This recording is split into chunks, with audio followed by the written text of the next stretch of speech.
Dr. Naik, hello and thank you. My name is John. I'm a doctoral student here at Oxford, and I'm from the USA. My question has to do with persecution, specifically how former Muslims are sometimes killed if they have chosen to leave Islam, deciding that another religion is more true. For example, my girlfriend is Turkish and she lives in Turkey. She used to be Muslim, but decided to become a Christian after understanding Jesus in a new way, as God made flesh. She has had fears in the past that she may be harmed or even killed for her decision.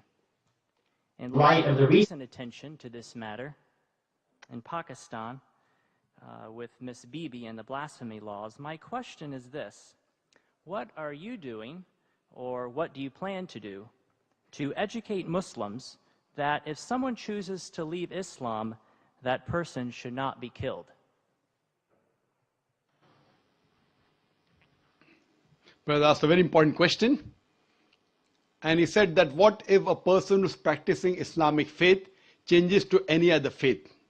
Is it required that he should be killed? And all these articles that came about me, a preacher of hate, one of the point was that Dr. Zakir prescribes death penalty for those Muslims who leave their faith and they profess any other faith. Again, these reports were out of context. They took up a portion of my speech where I said that many scholars say that a Muslim who leaves this faith and professes any other religion, death penalty is the punishment. But I went on to further say that death penalty is not a standard punishment for any Muslim who leaves this faith and professes any other religion. I gave the example that one during the time of the Prophet Muhammad, peace be upon him, there was a Muslim who converted to another faith and had done some wrong deeds for which the Prophet had told they should be put to death. But later on, when Hazrat Usman, may Allah be pleased with him, he approached the Prophet and said that the man should be forgiven, the Prophet pardoned him. This incident proves that death penalty is not the standard rule for any Muslim who changes his faith. If he does some act which requires to be punished by death, depending upon the act he has done. But according to Islam and according to Prophet Muhammad, peace be upon him, according to me, death penalty is not the standard rule for any Muslim who changes his faith and professes any other religion. And that's what I've told in my talks. But unfortunately what they do, they pick up a portion of my speech from the YouTube and they show it to the Home Secretary and the Home Secretary believes it. What you have to see is in context. I have to give one more example I'd like to give. That the moment I was banned in UK, I was supposed to travel to Toronto, Canada. Immediately when the ban was effected, even my visa for Canada was cancelled. They also had a 5-year visa. And I heard on the Toronto news, it says, here the preacher of the preacher of hate. Hear what he says. And then they show my clipping.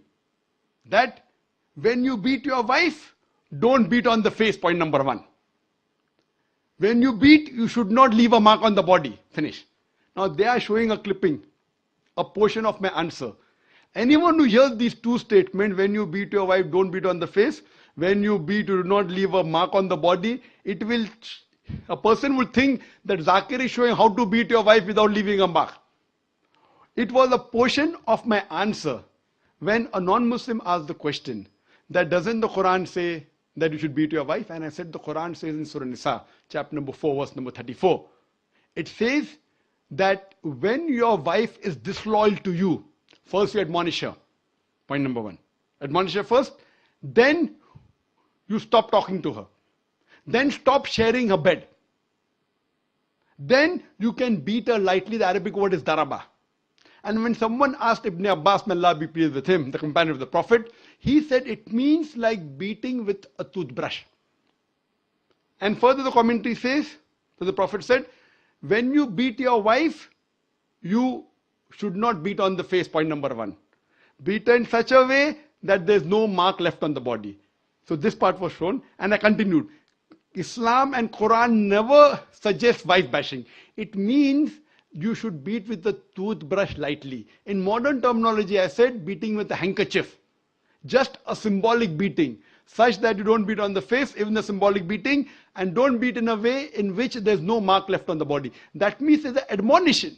It's just a symbolic beating. So they cut off all the portion and show only 2 sentences of mine, and they promote that Zakir is the person who's against women. So these things were also done regarding the death penalty for a person who changes the faith from Islam. But as I told you, in Islam, the standard rule is not death penalty for a Muslim who changes his faith to any other religion. Hope that answers the question.